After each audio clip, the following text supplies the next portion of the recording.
positive impact of Make in India. The government has placed 27 sectors under Make in India, and these sectors have been opened up by government both domestic and foreign investment. The government जो है 27 sectors को make in India के अंदर placed किए हैं, और ये जो सेक्टर्स हैं ये डोमेस्टिक और फॉरेन इन्वेस्टमेंट दोनों के लिए ओपन है. Ease of doing business in India has also been improved due to make in India.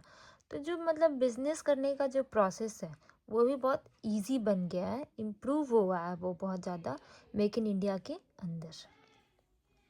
India has been able to increase exports and earn foreign currency like dollars. तो India जो है वो exports को क्या किया, increase किया, जिसकी वजह से हमारे पास फॉरेन करेंसी अवेलेबल है, जैसे कि डॉलर्स अवेलेबल है. It has increased India's forex reserve. तो इंडिया का जो फॉरेक्स रिजर्व है उसको भी ये इंक्रीज़ किया make in India. Some sectors of India have become global champions. कुछ सेक्टर्स है वो इंडिया के ग्लोबल चैम्पियंस बन चुके हैं, like automobile, pharmaceutical and chemical industries, textile, food processing, electronics and so on. ये सब ग्लोबल चैम्पियंस बन चुके हैं. The government is also supporting local business in increasing their production and export. The government से वो क्या किया, लोकल बिजनेस को भी क्या किया है, सपोर्ट किया है. वो अपने प्रोडक्शन को इंक्रीज़ किया है और एक्सपोर्ट को इंक्रीज़ किया है under the concept of vocal for local, one district one product. तो गवर्नमेंट जो है वो मतलब लोकल बिजनेस को क्या किया है, इन सपोर्ट किया है ताकि वो प्रोडक्शन को क्या कर सके, इंक्रीज़ कर सके और एक्सपोर्ट कर सके. Vocal for local, like one district one product, like the Darbhanga district of Bihar which is specialized in foxnut, or we can say makhana. The government has also promoted its production and also export the farmers in their export. Now the challenges related to Make in India. What first we have seen what are its positive impact. Now we are going to see challenges of Make in India. India has low skill level, that is less than 5%, but Make in India generally creates skilled employment opportunity, hence there is a mismatch. तो India के पास लो skill level है, लेकिन make in India जो वो generally क्या करता है, skill employment को क्रिएट करता है, स्किल एम्प्लॉयमेंट अपॉर्चुनिटीज़ को क्रिएट करता है, इसीलिए यहाँ पे एक मिसमैच हो चुका है. It appears that India depends a lot on foreign technology and foreign capital. This makes us vulnerable. तो ऐसा अपीयर होता है कि इंडिया जो है वो फॉरेन टेक्नोलॉजी पे भी बहुत ज़्यादा डिपेंड करता है और फॉरेन कैपिटल पे भी बहुत ज़्यादा डिपेंड करता है. इसकी वजह से इंडिया जो एक वल्नरेबल कंट्री बन गया है. India has over dependence on some countries for raw materials like China for ingredients related to medicines, API, active pharmaceutical ingredient. तो इंडिया जब वो ओवर डिपेंडेंस है कुछ कंट्रीज़ पे रॉ मटेरियल्स के लिए, जैसे कि चाइना है इंग्रेडिएंट्स के लिए जो मेडिसिन में यूज़ आते हैं, जैसे कि API. As per doctor Rajan, India depends more on assembly of imported parts instead of domestic manufacturing. तो डॉक्टर राजन के अकॉर्डिंग इंडिया जो है वो मतलब इम्पोर्टेड पार्ट्स पे ज़्यादा डिपेंड करता है instead of domestic manufacturing. The government should focus on skill development, improve industry and academic institution. तो गवर्नमेंट को स्किल डेवलपमेंट पे फोकस करना चाहिए, इंडस्ट्री को इम्प्रूव करने की कोशिश करनी चाहिए, एकेडमिक इंस्टीट्यूशन पे फोकस करना चाहिए. डाइवर्सिफाई द सप्लाई चेन को डाइवर्सिफाई करना चाहिए. Increase investment in domestic research and development and also include small business like make in India to make them profitable and grow in size.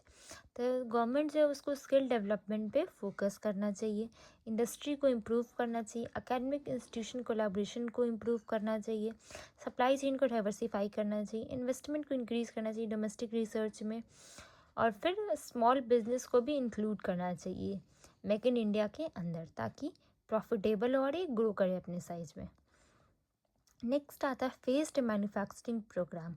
Under PMB, the government initially gives permission to companies to manufacture basic items, but over time they have to shift to high value items.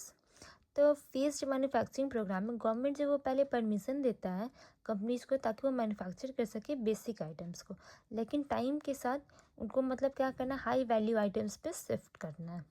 If they fail to do so, the government increases taxes like custom duties on their imported items.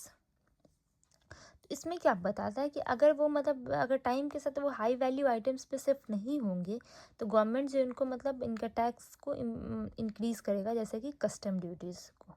भी वो items को import करते हैं जैसे कि raw materials पे, उस पर उन लोगों को कस्टम ड्यूटीज़ को इंक्रीज़ किया जाएगा. Note, PMP phased manufacturing programme could not give us the desired result. तो ये हमें मतलब क्या किया है, उतना डिज़ायर्ड रिजल्ट नहीं दे पाया. नेक्स्ट आता है प्रोडक्शन लिंक्ड इंसेंटिव स्कीम.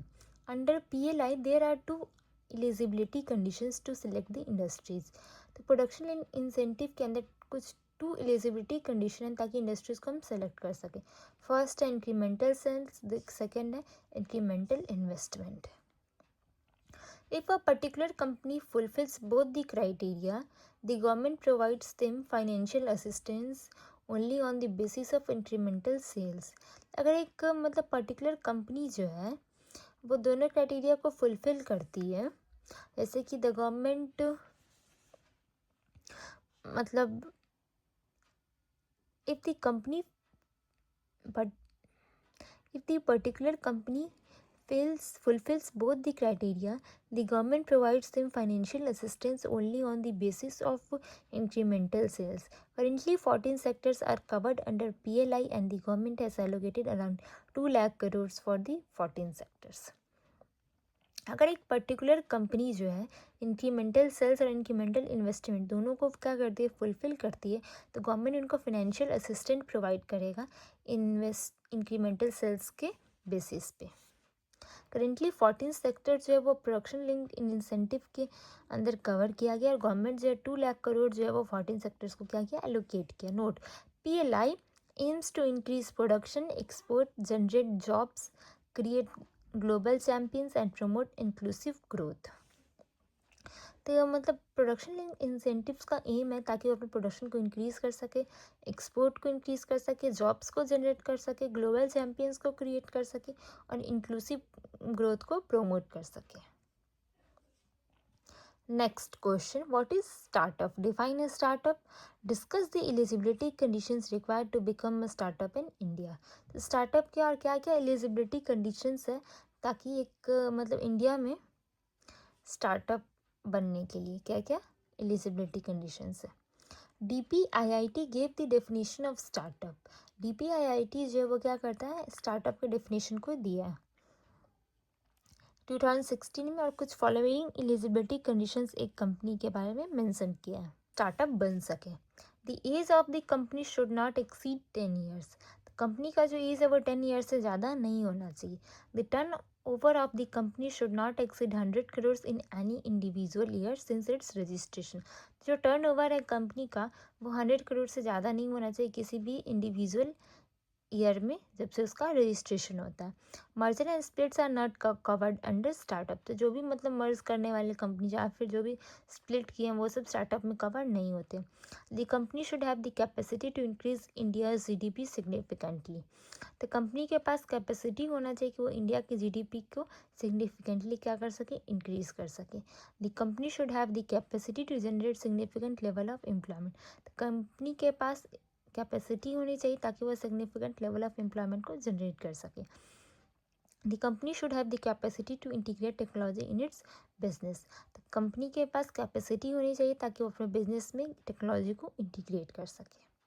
ये सब एलिजिबिलिटी कंडीशंस होता है एक कंपनी को स्टार्टअप बनने के लिए. अब नेक्स्ट आता है discuss the support provided by government to startups. तो गवर्नमेंट क्या क्या सपोर्ट प्रोवाइड किया स्टार्टअप्स को. The government of India provides holistic support to the startups which can be divided into 3 types. तो गवर्नमेंट ऑफ इंडिया जो है वो 3 मतलब होलिस्टिक सपोर्ट दिया है स्टार्टअप को जो 3 टाइप्स में हम डिवाइड कर सकते हैं. पहला है simplification and hand holding. The government provides single window clearance and all the required support to the startup to fulfil requirement. तो गवर्नमेंट जो वो सिंगल विंडो क्लियरेंस को प्रोवाइड करता है जिससे उनका ईज़ ऑफ डूइंग बिजनेस जो होता है वो सही हो जाता है और जितना भी रिक्वायर्ड सपोर्ट होता है स्टार्टअप को वो देता है ताकि वो रिक्वायरमेंट को फुलफिल कर सके. Entry and exit have been simplified, और एंट्री और एग्जिट को भी क्या किया गया, सिंप्लीफाइड किया गया. The government provides incentives and financial assistment to the startup in innovative manner. तो गवर्नमेंट जो है वो इंसेंटिव्स को प्रोवाइड करते हैं, फाइनेंशियल असिस्टेंस को प्रोवाइड करते हैं स्टार्टअप को इनोवेटिव मैनर में. The government has given 3 years tax benefits to startups. तो गवर्नमेंट जो वो 3 year टैक्स बेनिफिट्स देते हैं स्टार्टअप्स को. The startups are also exempted from capital gains tax during their startup phase. तो स्टार्टअप को क्या कहता है, कैपिटल गेन्स टैक्स से भी क्या कहते हैं, एग्जेम्प्ट किया दिया जाता है उनके स्टार्टअप फेज में. In the budget 2024 the angel tax has also been scrapped. तो बजट 24 में एंजल टैक्स को भी रिमूव कर दिया जाता है. The government has introduce the concept of fund of funds to provide financial assistance to startups. तो गवर्नमेंट जो है वो फंड ऑफ फंड्स को इंट्रोड्यूस करता है ताकि फाइनेंशियल असिस्टेंस दे सके स्टार्टअप्स को. The government of India 10,000 crore fund होता है उसके पास. तो यहाँ पे क्या है, SIDBI 10,000 करोड़ फंड के पास जो है वो मतलब गवर्नमेंट के पास रहता है, जिसमें से SDFC, SBI और SBI बैंक ये सब जो है वो लोन देती है स्टार्टअप को. Ministry of medium small and micro enterprises 310 crore rupees देती है SIDBI को. फिर ये SBI, SDFC और PNB को देते हैं, जिसमें रूरल एंड एग्रो स्टार्टअप्स को ये लोग क्या करते हैं, लोन देते हैं. Under fund of funds, the government or an agency of the government allocates resources to institutions like SIDBI. तो यहाँ पे क्या होता है, फंड्स और फंड में द गवर्नमेंट या फिर एक एजेंसी जो है गवर्नमेंट का, वो रिसोर्सेज को एलोकेट करते हैं इंस्टीट्यूशंस जैसे कि SIDBI को. These institutions refinance the other institutions like banks who distribute the fund to beneficiaries. तो ये जो इंस्टीट्यूशंस होते हैं वो रीफाइनेंस करते हैं अदर इंस्टीट्यूशंस को जैसे कि बैंक्स, ताकि वो डिस्ट्रीब्यूट कर सके फंड्स बेनिफिशियरीज को. Fund of funds is also called mother daughter fund. Example smile fund, Aspire fund. तो फंड ऑफ फंड को क्या कहता है, मदर डॉटर फंड भी कहता है, जैसे कि स्माइल हो गया फंड या फिर एस्पायर फंड हो गया. Incubator are institutions which help different और वेरियस स्टेजेस ऑफ स्टार्टअप्स. तो इंक्यूबेटर एक ऐसा इंस्टीट्यूशन है जो हेल्प करता है अलग अलग स्टेजेज ऑफ स्टार्टअप्स को. Incubator provides hand holding support, training, lab, finance, market services of CA and lawyers.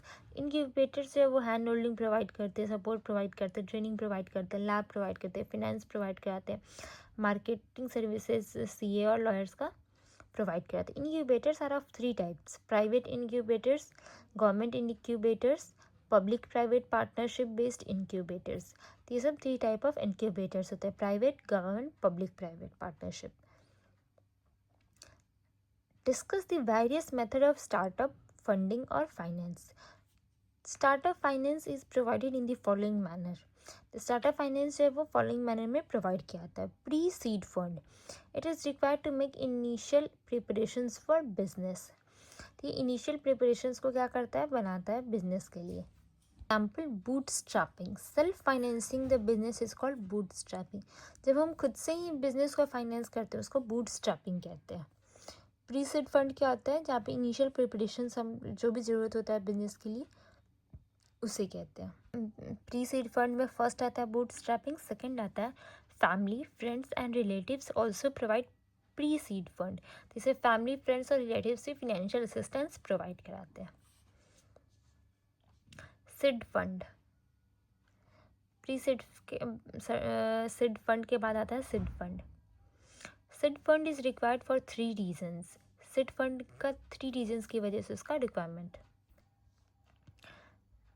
Proof of concept, prototype development, product test. तो सीड फंड जो होता है वो 3 रीजंस की वजह से उसका जरूरत है: प्रूफ ऑफ कंसेप्ट के लिए, प्रोटोटाइप डेवलपमेंट के लिए, प्रोडक्ट टेस्ट के लिए. Seed fund is available with the help of incubator, crowd funding. तो सीड फंड जो होता है वो किसकी हेल्प से अवेलेबल होता है, तो इंक्यूबेटर और क्राउड फंडिंग की वजह से. तो इंक्यूबेटर क्या होता है, ऐसा इंस्टीट्यूशंस होता है जो मतलब स्टार्टअप्स के अलग अलग स्टेजेस पे हेल्प करता है, जैसे कि ट्रेनिंग है, लैब है, फाइनेंस है, मार्केटिंग सर्विसेज, ये सब. अब नेक्स्ट आता है under crowd funding, the companies collect small contributions from large number of contributors. In return, the companies might provide discounted products to the contributors. Ownership is not provided. यहाँ पे क्या होता है कि क्राउड फंडिंग के लिए कंपनी से वो अलग अलग स्मॉल मतलब कलेक्ट कंट्रीब्यूशंस कलेक्ट करती है एक लार्ज नंबर ऑफ कंट्रीब्यूटर्स से।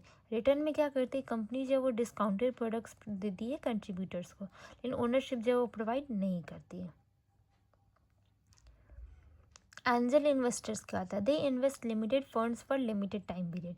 वो लिमिटेड फंड्स प्रोवाइड करती है लिमिटेड टाइम पीरियड के लिए।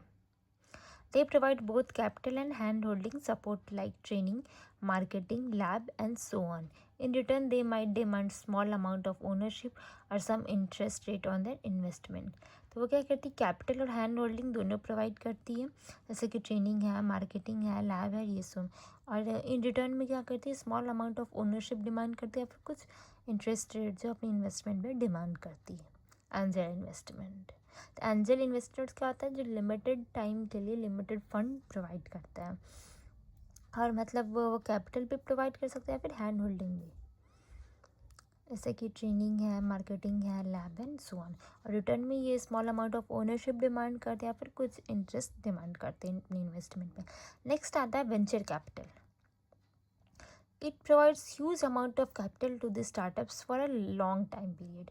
तो ये huge amount of capital वो क्या करता है प्रोवाइड करता है स्टार्टअप्स को लॉन्ग टाइम पीरियड के लिए। They help the startup to grow in size and increase their profit.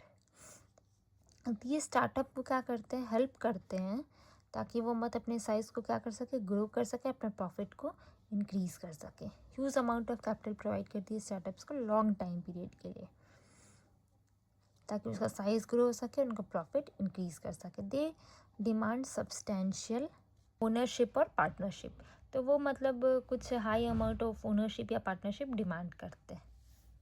Venture capital, they enter startup at mature age, तो वो स्टार्टअप पे कब इंटर करते थे? मेच्योर एज पे इंटर करते हैं।